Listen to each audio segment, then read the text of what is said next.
I know I've said this about a lot of characters, but Tweyen might be one of the most fun characters in Granblue Fantasy Relink, being able to sit back and safely hit enemies from range while applying strong debuff effects to the enemies. While the dummy won't really showcase this due to damage debuffs not working properly and her multi-hits not working as well against smaller targets, she also does pretty solid and consistent damage with a number of different potential skills. While it is only day 2 of the character being out, so I cannot promise that this guy will get everything 100% right, I have been playing this character for the good part of the past 2 days and have been in the main Discord server sharing knowledge and developments, so hopefully this guide will be able to cover the character effectively.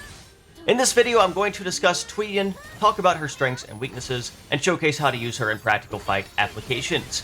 If you enjoy guide content for Relink and other RPGs, please be sure to subscribe to the channel because it does really help me out so much and I will love you forever. Let's get into it. So let's start off with the basics. As mentioned, Tweyen is a ranged character which inherently can give her a lot of benefits where she can more easily DPS compared to melee characters since she can keep attacking mobile targets and also attack while avoiding enemy attacks much easier since she doesn't have to be in their face. Her first support skill is Dark Huntress. So basically this is a mechanic that allows her to gain something called an Ultrasight level by landing skills and attacks. Stronger attacks will raise the level more and the level will max out at level 10. By holding down the heavy attack button, or Y on my screen, she can use multi-lock, which will lock onto targets and deal damage based on the Ultrasight level. 95% of the time, you're going to want to wait until level 10 to use this mechanic for the most damage and benefit, but if a fight is about to end, you can just throw out what you have.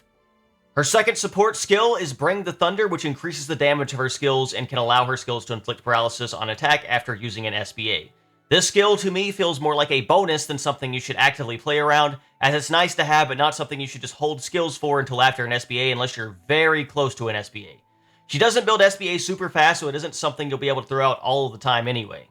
Her basic combo consists of 3 attacks and can be performed very quickly just by pressing the light attack button 3 times, or X button on my screen, and all 3 of these attacks can be charged very briefly and will do 4 times as much damage if charged.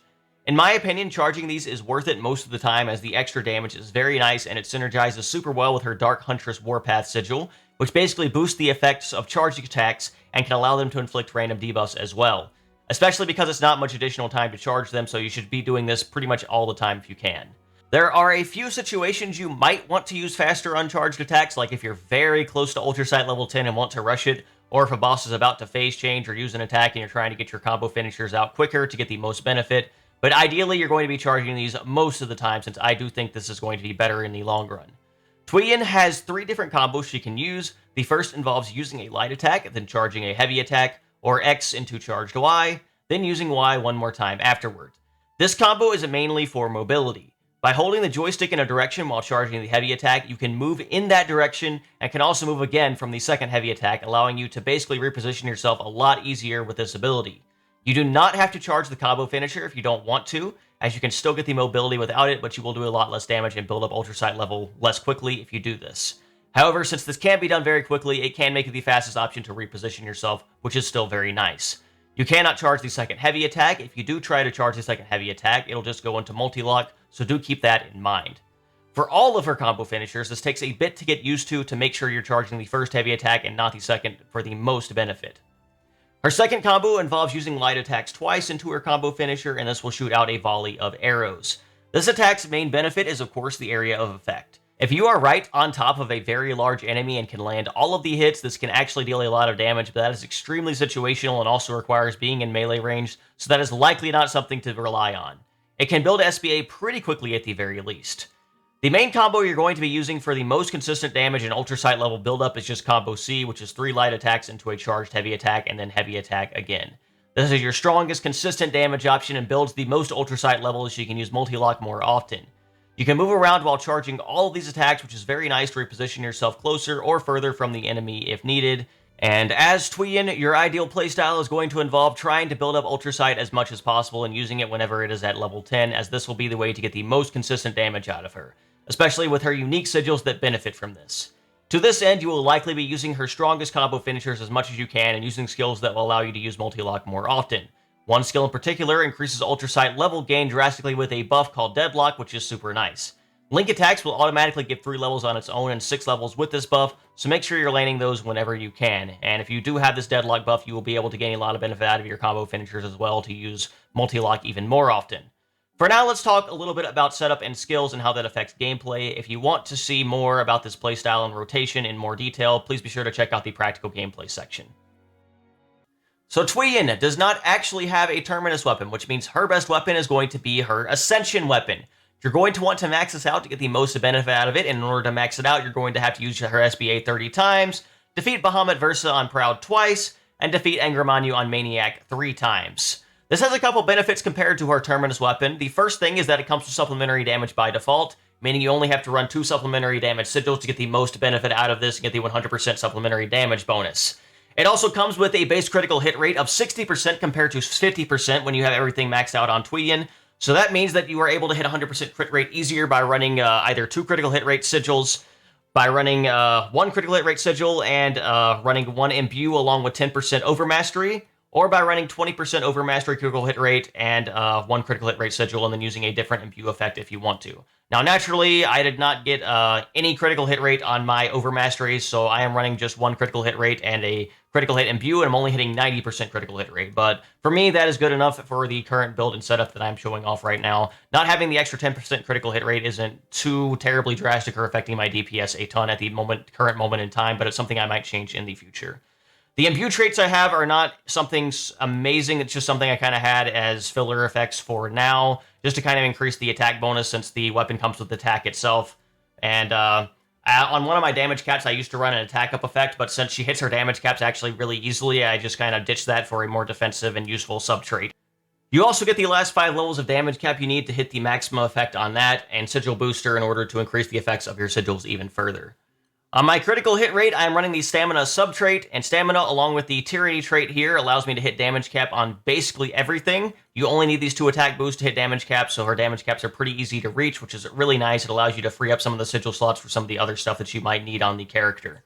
For Tyranny itself, I'm running the Gut sub-trait. I have deemed this more valuable than the extra 10% critical hit rate, since I could be running another critical hit rate with Tyranny on it.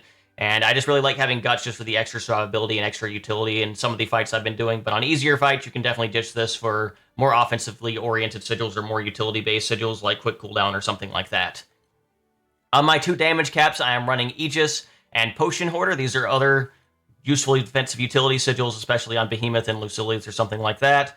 Potion Hoarder gives a lot of additional potions, extra revives to play extra safe. And Aegis allows me to hit basically 45,000 health almost and not go past that threshold since you don't get any extra benefit out of that with one of the other sigils that I am running.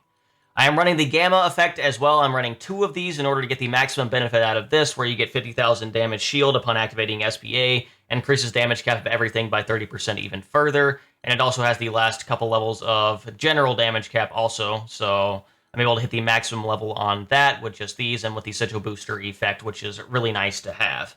So you can replace the 2 damage caps for alphas if you really want to get the most damage possible, but I really do like having the defensive sigils sub-traits just for extra utility. But if you are feeling really risky or you feel like you're really, really good at the game and you don't need the defensive utility at all, you can definitely replace these with some alphas, maybe even replace this with a glass cannon here in order to get the most benefit out of it since you can stay safe with range. I'm running 2 additional supplementary damage effects. This allows me to hit the maximum amount of supplementary damage, 100% chance, which is really nice to just do an extra 20% damage no matter what. And I have quick cooldown on one of these, which is really, really nice. It's much easier to get supplementary damage traits with actually useful sub-traits now, with the Behemoth dropping them and with the save scum method that was discovered about a month ago. So that's fairly nice. Hopefully they'll get another useful supplementary damage in the future here. I'm also running War Elemental. This is just a really nice 20% general damage boost, which is really nice to have on basically every character. And then I'm running some unique sigils here. The first is 2 Crown Boundary, a unique sigil for Tweyen, which grants 50% attack and 100% damage cap. This is basically the catastrophe bonus effect that cannot be on the weapon, but it sets your max HP to 45,000 no matter what. You cannot go past that threshold. However, it's still basically a required effect for the huge attack boost and the fact that you get a huge boost to your damage cap. So definitely make sure you are running this. Very, very good sigil. Basically required to get the most benefit out of Tweyen. It's basically the Terminus weapon effect, as I already said. The other effects are 2 other unique sigils. The first is the Dark Huntress Warpath. I would say this is also pretty much required because it basically increases the effects of your charge attacks by a lot, making the charged normal attacks very worth, and the charged heavy attacks are more powerful as well. Basically, the charge time is minus 20%. You get enhanced damage bonus on your charge attacks, meaning that they do 20% more damage no matter what. It increases the stun power by 30%, giving you even more stun power on your attacks. And you can inflict a debuff 20% of the time with your charge attacks, even the very quick to charge light attacks with attack down, defense down, burn, or poison. So all that damage over time effect, which is really nice to have. So very, very useful sigil to have. And then finally, we have Dark Huntress's Awakening. Now, the two effects on this are Dark Huntress's Volley, which grants enhanced damage for 30 seconds every time you execute a max multi-lock, which is extremely nice, and there's also a 30% chance that you get supplementary damage for 30 seconds as well, so you get even more additional damage, which will stack with the supplementary damage bonus that you already have.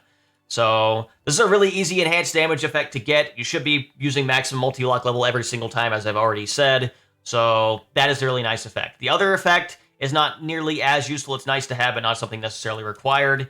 If you can get a nice Dark Huntress Volley Plus with a useful sub-trait that might be more useful than Dark Huntress Surge, that's something to consider.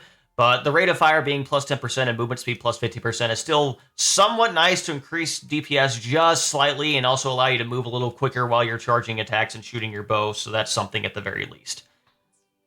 So as mentioned, this is a day 2 setup, so there probably are some ways you can optimize this further, especially if you do want more damage compared to more defensive traits, although I do really like this setup that I am running myself right now. So one thing I've seen other people run is Quick Charge. That is something to maybe consider as well to make your charge attacks charge even faster, but since the light attacks already charge really quickly and you're not using heavy charge attacks super often, I don't really think it's the most beneficial thing, but it is something to keep in mind in the very least. Let's talk about her skills now. She has a lot of pretty potentially useful skills. The first is Depravity. On everything except for the dummy, I would say this is a required skill. On a large enemy, you're able to get a lot of benefit out of this skill because it'll be able to land all of the attacks and also do a lot of damage over time with burn and poison, and also just apply useful debuffs with attack down, defense down, and slow, so that's very nice to have. And it also charges the Ultrasight gauge a lot if you're able to get the full duration of the attack off, so very, very useful skill. I really like it a lot. Definitely something to consider running pretty much in every single situation. Then we have 2 Crowns Strife. This is a very situationally useful skill depending on what fight you are in. So the way this skill works is that it is automatically on cooldown at the start of battle, and it has a pretty long cooldown, so you have to wait for it to come off cooldown. Now, if you die, the cooldown resets, so that is another thing to keep in mind. If you are able to get this attack off cooldown, it will do a massive amount of damage in a fight. It'll do over 10 million damage basically at one time, and it also prolongs duration of inflicted debuffs when you land the attack, making it really good to use after a Depravity if you're able to time it there, or after you gain a lot of debuffs from your charged attacks. It can only be casted once per battle, so that is definitely a negative effect, and if the battle is too short, you will not be able to cast it at all. And if you die in the middle of a fight, you're probably not going to be able to cast it either. But on a fight like Behemoth or against Lucilius or something like that, where you're able to actually cast the attack, it can do a lot of damage. Now, Lucilius is immune to some debuffs, so you're not going to get the most benefit out of it on him. But on Behemoth, it's a really nice skill to have. I really like it just for the huge amount of burst damage that it does and just the really nice, useful effect that it has. But you do have to be careful because if you die, it's not going to be that useful. And in general use, you're probably not going to be using this skill. But for the maximum amount of damage on the character and the maximum just benefit, if you're able to get this skill off, it can be very nice to have. Peerless Eye, this is also another skill I would say is basically required. It grants Stout Heart and Deadshot. Deadshot basically boosts your Ultrasight level gain, which is really nice to have. Speaking of which, if you have Deadshot active, Depravity, if you get the full amount off, just immediately gets you from level 1 to 10 on Ultrasight gauge, so you're able to immediately use the multi-lock, which is really nice to consider. And 2 Crown Strife, you don't even need Deadshot. As soon as you use it, it immediately gets you basically level 10. So as long as you're able to land the attack, you get level 10 no matter what with this. So it's really good to use after an Ultrasight or after a multi-lock to get another level 10 multi-lock immediately and get even more damage out of it. So that's another really good benefit out of 2 Crown Strife. You're able to actually pull the attack off. Otherwise, Deadshot increases the multi-lock gain of basically everything, all your normal attacks, all your charged attacks, all of your combo finishers and everything. So you're able to get a lot of additional multi-locks while it is active. A very, very good buff effect to have. I really like it a lot. And then Clincher is another pretty high damage attack that has a much shorter cooldown than some of the other things here. I really like this a lot. It does a decent amount of stun damage as well. I like this attack. Definitely something to consider. It builds up Ultrasight gain pretty effectively as well, doing about 2 levels at once and 4 levels if you're able to use it with Deadshot. Her other 4 skills also have some use, I would say. Merculite is somewhat useful, mostly for the mirror image effect. You don't really need the attack boost at all to hit your damage caps, but mirror image is something to definitely consider, especially on something like Lucilius, where you want to play more safe than anything. Maybe even against Behemoth if you're really concerned about getting hit by some of the attacks, but as long as you play safe on most fights, you're probably not going to need this, but it is something to consider because just being able to nullify attacks is just a really nice effect to have. Valiant Weave is probably her least useful ability. This is kind of a mobility effect, but you can kind of just use a combo 1 if you really need to kind of move around the battlefield. And this doesn't really do a lot of damage, so I don't really recommend running this in most situations. Wheel of Death, this is something you're probably not going to be running most of the time, but if you are able to kind of stand inside a large enemy, you can do a lot of damage with this ability. Most of the time, you're probably not going to be running this, but it is something to consider just in those situations where you're against a large enemy and you're able to get the most benefit out of the damage here, because it can do more than Lethal Rain in the right situation. Lethal Rain is probably the more generally useful ability you'll be running over 2 Crown Strife in most fights, especially on shorter fights where you can't even use 2 Crown Strife.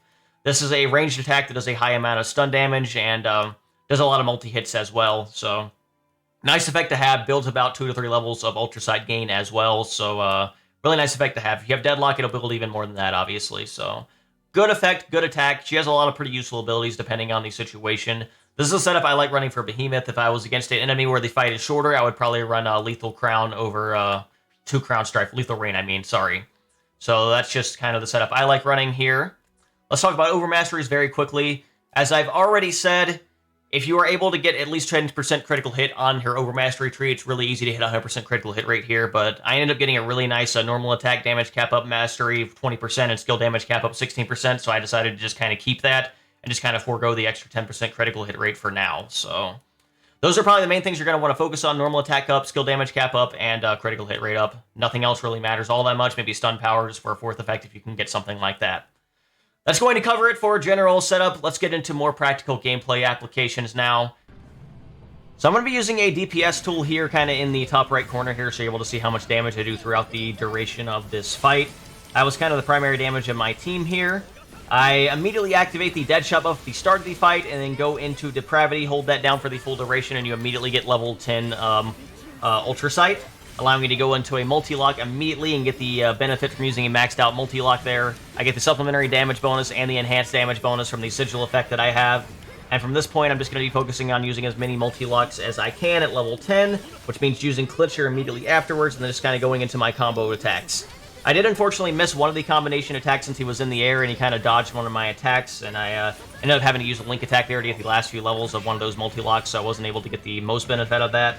Now that he's in this phase, this is a good phase to use uncharged attacks, since you're not really able to do a ton of damage to him anyway, and that allows me to use my charge combo finishers to get more Ultrasight levels while he's in this phase, and also while kind of dodging attacks as much as I can. I didn't end up rolling out of that attack as effectively as I wanted to in that situation there, but once I hit level 10 on my multi-lock gauge, it's easier to just kind of dodge attacks at this point, and wait until he's able to take full damage again, and then use my multi-lock one more time, make sure I'm keeping the enhanced damage bonus up, and at this point just keep charging my attacks to get the most benefit out of them, and yeah, just basically just spamming combo 3 as much as possible. If I was really good at the game, I'd be weaving in combo 1s to dodge AoEs on the ground more, but ideally I just kind of focus on combo 3s and do that. Unfortunately, I missed some of my attack there, so I wasn't able to get the level 10 multi-lock there. Fortunately, you can dodge out if you accidentally activate it early, meaning you're able to dodge out of that and immediately do more damage to get level 10 if you need to, if you accidentally activated it when you didn't want to. I do end up getting targeted there, so I use a potion to heal myself, and at this point, I get kind of trolled by the ad there when I'm trying to charge an attack. A little unfortunate there. Not a huge deal, though. The ads are a little annoying in this fight sometimes if you're not really paying attention to them. An SBA gets launched, so I'm going to try to build up my level 10 here. End up kind of whiffing there, unfortunately. Not doing it right, but now I'm able to get it, and then I'm going to just contribute to this full burst combination here. So that was kind of the weaker section of the fight. I didn't really play that very well there. I got kind of activated my multi-shot when I didn't want to, so I had to cancel out of that a couple of times, but now I'm just going to be using my SBA immediately after a effect here, and then I'm going to be activating Peerless Eye. This is a good time to activate it with Depravity almost off cooldown, so I'll be able to get benefit from that. And with some of the skills coming off cooldown, I should be able to get benefit from the bonus effect from using skills after SBA also. So the paralysis effect doesn't really seem to be working that much since we have so many Tweens on the team. He's probably just basically immune to it at this point. But I use Depravity once that's off cooldown. I'm able to get more multi-shot off. And I use Clincher here while I still have the Deadshot buff active, since the debuffs are going to stay on for a little bit longer. I am gonna hit level 10 one more time, and then once my dead shot expires, I use 2 Crown Strife. I get interrupted by an ad again, and then I use 2 Crown Strife again, and this immediately gets me from level 1 to level 10, even without the dead shot buff. And you can see I just did a ton of damage there. My DPS is just skyrocketed, and we are doing a lot of damage, which is really nice. Now, if I was able to avoid the second overdrive phase, if you have a really fast team, you're able to do this. I was on a different team earlier where I was able to skip this enrage attack entirely here. This attack is really, really annoying because you have to kind of stay in the middle and dodge everything. I think what you're supposed to do is dodge the charge, stay in the middle, dodge the first AoE, then dodge into him to dodge the second AoE, but that's kind of difficult, so ideally you just kind of get invincibility like I've been trying to do here, and it works out a lot better if you're able to do that. I unfortunately end up right on top of him here when it has this big AoE, so I have to do a revive there. Luckily I got 2 Crown Strife also that doesn't reset the cooldown even after dying, and it doesn't reset your multi-lock level, thankfully, so that's really nice. And at this point, just kind of coasting to the end of the fight, we do get a link time off. It's kind of hard to link attack this dude, so I think we have to get it off one of the ads, which is one of the actual benefits of the ads in this fight. If you're able to all link attack the ad, you'll still activate link time and can target the behemoth afterwards. And at level 10 multi-lock, once you're in link time, you can just kind of spam multi-lock level 10. You just keep level 10 no matter what, which is a really nice benefit of link time with the character. So that is something we did, and then once we did that, we just kind of ended the fight with SBAs, I believe, something like that. So I'm just going to be spamming multi-lock here. And I'll be using my skills afterwards, most likely.